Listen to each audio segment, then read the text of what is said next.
Assalamu alaikum wa rahmatullahi wa barakatuh. Welcome students to our new class for the continuation of what you have been doing. Now, today the topic we want to treat is process of distribution. Process of distribution. And what's the meaning of this? It refers to all manner and physical means that aid in smooth transfer of goods from one movement from the manufacturer to the final consumer. That is, when the goods are produced in the company, those goods need to be moved to the final consumer for consumptions. And the process of moving that good from that company to the final consumer is what we call process of distribution. That is distribution of goods from manufacturer to final consumer. Now let's go to the second one. The process of distributions. From moving goods from manufacturer to the final consumer, it involves the following process. Number one, middlemen. Who are the middlemen? Middlemen are the wholesalers and retailers. They are wholesalers and retailers. We call them middlemen because they are in middle of taking goods from the manufacturer and deliver that goods to the final consumer. You know, they are in the middle. The wholesalers and retailers, they are the middlemen. Now, transportation. You know, the transportation is also necessary in distribution of goods. We have here transportation, road transportation, water transportation, etc. All these are means where goods are passing through before it gets to the final consumer. Now, next one is advertisement. Advertisement is also another process of distributions because the needs need to be taken to the awareness of public. The type of what the good is doing, the function, the importance of those goods, and so on and so forth. That is advertisement. Now, last one is warehouse. Warehouse. That is where the goods are kept before it is needed or before they are needed. That is warehouse. And it's also necessary in the process of distribution of goods and services. Now, let's move further. Let's go to wholesalers. Wholesalers. What is wholesaler? Wholesalers are merchants that buy goods in large quantities. Wholesalers, they buy goods directly from the manufacturers, and sell in small quantity to the retailers. That's why we call them middlemen. They buy from the manufacturer and send to the retailers. That is the wholesalers. They have different types of them. Some of us, our parents are businessmen or women. You can see some of them, they have the big house where they buy goods from the manufacturer. They keep it, they sell it to those who want to sell it in bits to the final consumer. We call them retailers. We'll soon get there later. Let's move further. Let's go to the functions of these wholesalers. The function that the wholesaler perform to the manufacturers. Number one, financing manufacturer by paying promptly. Yes, without an wholesaler, the manufacturer cannot be financial buoyant to produce goods because sometimes the wholesaler will pay in advance before the production of those goods, and they are making money available for the manufacturer. They are very, very important in the process of distributions. Number two, agent of information dissemination to the manufacturer. Yes, the condition of goods, how the goods is being sold, the market, how the good is marketable or not. All these information are being passed down to the manufacturer. We call them feedback.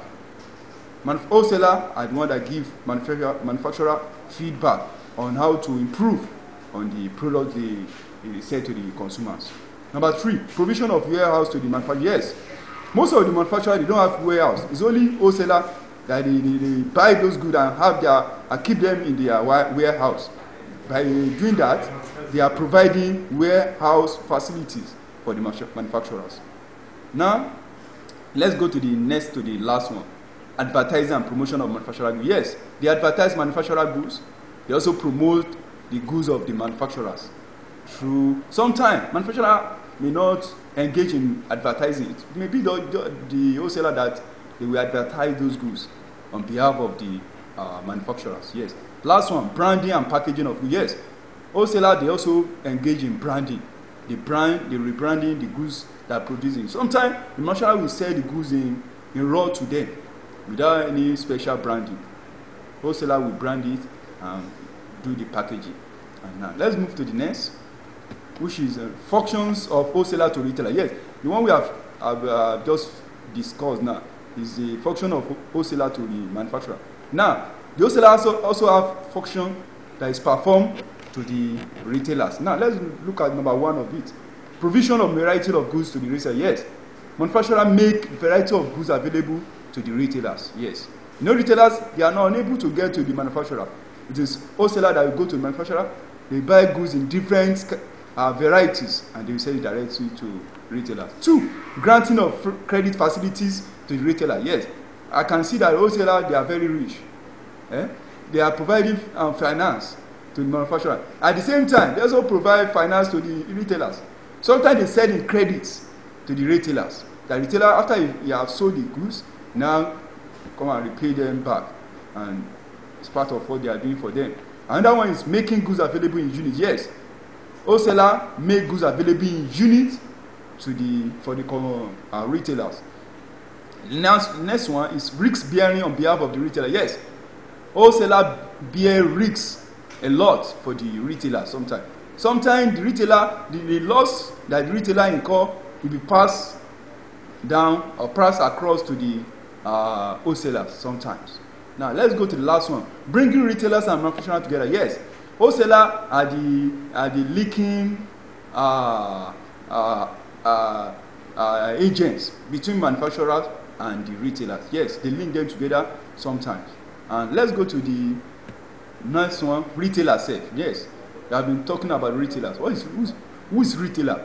Now, retailer buys goods in small quantity from the wholesaler and sell it in unit to the final consumer. Yes, the link between wholesaler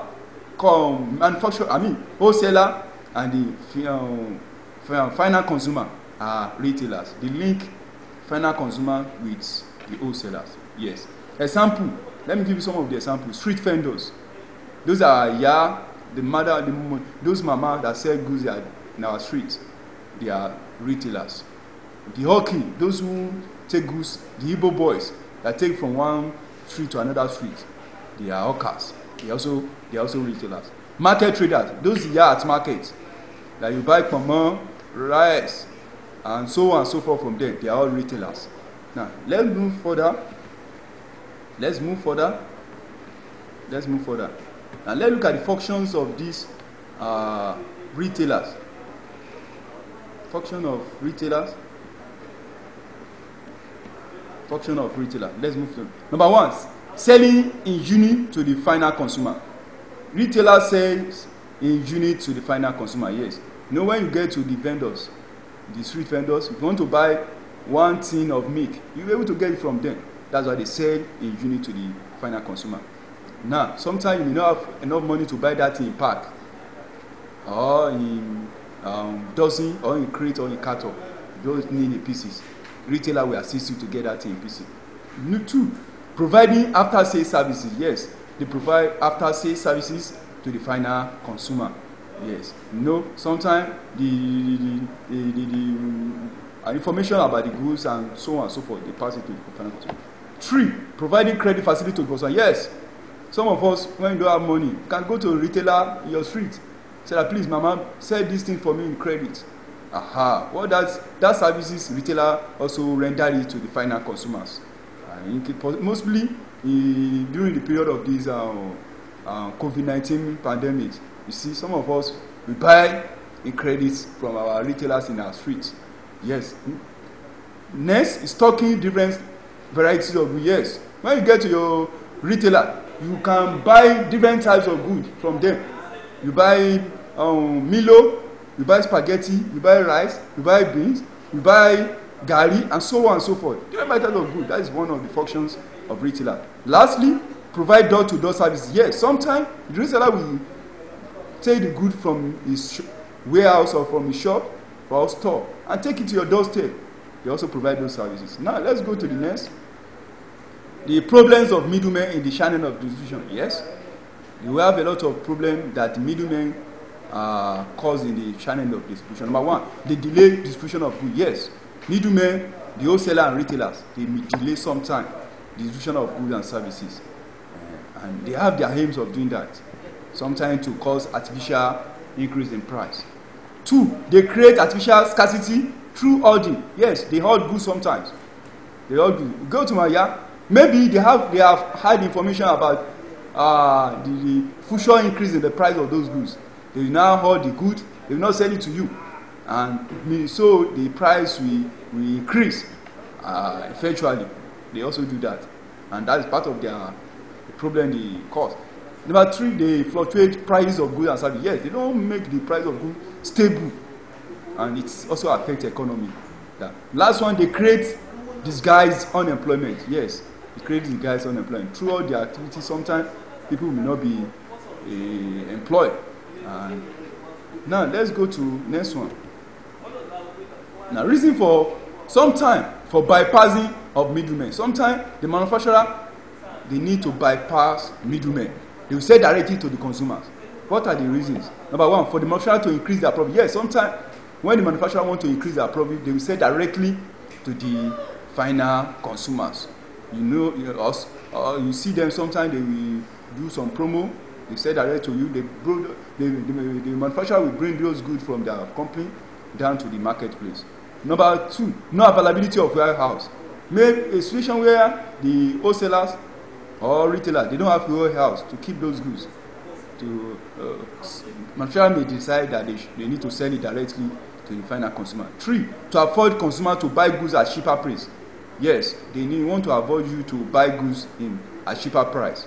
When they sell directly to you, all the price that the wholesaler and retailer will have acquired from that goods will be eliminated, and the price will be very cheaper. Next, involvement of highly technical products. Yes, some goods, if manufacturer sell it to the wholesaler or retailer, the technology know-how of those goods may not be able to expatiate well. But that's why the manufacturer will try to sell it direct to you, so we'll be able to know how those goods are working. Lastly, involvement of perishable goods. Yes, some goods cannot be kept for a long time. That's why they need to sell it directly to the final consumers, like tomato, yes, tomato and so on, other goods like that, or some fragile goods, and so on and so forth. Now, let's go to another one. The roles of cooperative in distributive trade. Yes, cooperative society, they are also one of the agents of distribution in our economy. What are the roles they play? Number 1, they stock variety of goods. Yes, cooperative society stock variety of goods. We have some cooperatives that they sell clothes, they sell meat, weekly meat, and so on and so forth. They keep the right product. Number 2, they sell in small quantity. Yes, you can also buy in small quantity from the what do you call it, cooperative society, and that is part of what they do. Now, let's go to another one. Let's go to the grant credit facility. Yes, cooperative society, some of goods that we buy from them, it is on credit, and that is part of the role they play in distribution of goods. Now, yes, the next one, they go against hoarding. Yes, cooperative go against hoarding in totality. They don't allow it because they know that hoarding of goods. That is why the cooperative society is being created, because of the problem that's caused by the middlemen. Lastly, they eliminate middlemen in distribution of goods. Yes, thank you very much. Cooperative society, sometimes they buy directly from the manufacturer and they sell it to the final consumer. Doing that, they will have eliminated the middlemen in the distribution of those goods. Lastly, that is our last point. Roles of government in distributive trade. Yes, government also involved. Government also involved in channel of distributions. Number 1, there are some agents, government agents, that have been created to make sure that the goods produced are getting directly to the final consumer. So, number 1 is Nigerian National Supply Company Limited, that is NNSC. They also assist to buy goods from the manufacturer and sell it directly to the final consumer. They do that. Another one is marketing boards. Marketing board, some of the cocoa farmers, marketing board, they go directly to them, they buy the cocoa and they sell it to the user, or sometimes they take it to the international market for sale. And that's the function of government, to make it easier for the farmer, to eliminate some of transport costs and some other things that will have affected the profits of those goods. Number 3, the river basin authorities, also part of channels of distribution, most especially those who are in the area of riverine area. They assist them through channel, getting their goods from it is produced and taken down to the final consumer. Through provision of transportation facilities, yes, the government, part of the government's functions in making sure that the goods are getting to the final consumer is that they improved on the facilities, transportation facility in the country. Like what the federal government is rightly doing now. They are making sure that our railway system is functioning.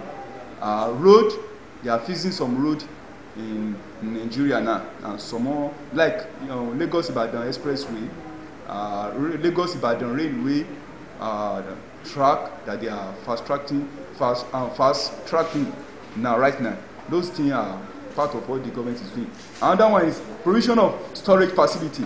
Government also provide storage facility so to make sure that the goods produced not get perish before they're being used. Now, lastly, price control and regulation. Government also control price and they regulate them, like what the NNPC is rightly doing in the downstream sector of petroleum industry, like what they are fixing the price of petroleum, so the consumer will not be too much affected when the price of petroleum change. And inshallah, this is where we stop today. The assignment will be attached to the notes that I will send to you. You do the assignment, you send it to me and I will mark it. Thank you for listening. I welcome you. Thank you very much.